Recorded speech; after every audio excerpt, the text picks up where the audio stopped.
ሰላማችሁ ይብዛ። በጌታ የተወዳችሁ የእግዚአብሔር ቤተሰቦች በጌታ በኢየሱስ ክርስቶስ ስም ዛሬ አንድ ነገር በዚህ ማለዳ ልበላችሁ ተቀበሉ። መጽሐፍ ሲናገር በዘፍጥረት ምዕራፍ 22 ላይ የእግዚአብሔር ቃል እንዲህ ብሎ ይጀምራል። ከነዚህ ነገሮች በኋላ እግዚአብሔር አብርሃምን ፈተነው ተብሎ ተጽፏል። ምክንያቱም አብርሃም ዘፍጥረት ምዕራፍ 12 ላይ የወጣ የእምነት አባት ተብሎ በመጽሐፍ ከኡር ምድር እግዚአብሔር ለይቶት እንዳወጣ ሁላችንም እናውቃለን። ነገር ግን በዘፍጥረት ምዕራፍ 22 ላይ በምዕራፍ 20 ላይ ያለውን ሐሳብ ነው እግዚአብሔር ይስሐቅን ወደ አብርሃም ቤት እንደ ተስፋው ቃል የተናገረውን ከፈጸመ በኋላ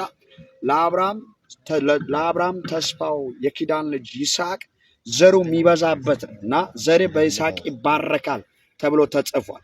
ነገር ግን የሚገርማቸው እግዚአብሔር ዘሩ የሚበዛበትን የአብርሃምን ተስፋ ይስሐቅን የኪዳኑን ልጅ እንዲህ ብሎ ነው የጠየቀው።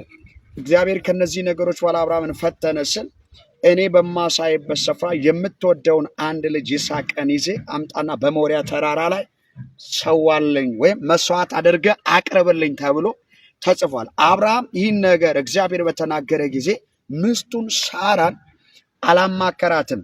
ለማልዶ ተነሳ ይላል። ማልዶ የተነሳው ከአብራ ከፍ የተወለደ ዘሩ የሚባዛበትን ይስሐቅን ለመሰዋት ነው። እና አብርሃም ሰንጥቆ እንጨቶችን በአህያው ላይ ጫነ ይላል። ሁለቱንም ሎሌ ይዞ ይስሐቅን የሚይዘው ብለው ወዲያውኑ እግዚአብሔር የተናገረበት በማለዳ ጉዞ ጀመረ ይላል። እኔ ዛሬ አንድ ነገር ላለሁ ማለዳችሁ በኢየሱስ ክርስቶስ ስም እግዚአብሔር ወደ ተናገራችሁ ወደ ተስፋው ፍጻሜ መገስገስ ይሆንላችሁ። ለዚህ ነው አብርሃም ከ3 ቀን በኋላ አይኖቹን አንስተው እግዚአብሔር ያህዌ ኤልሆም ወደ ተናገረ ወደ ሞሪያ ተራራ ደረሰ ይላል።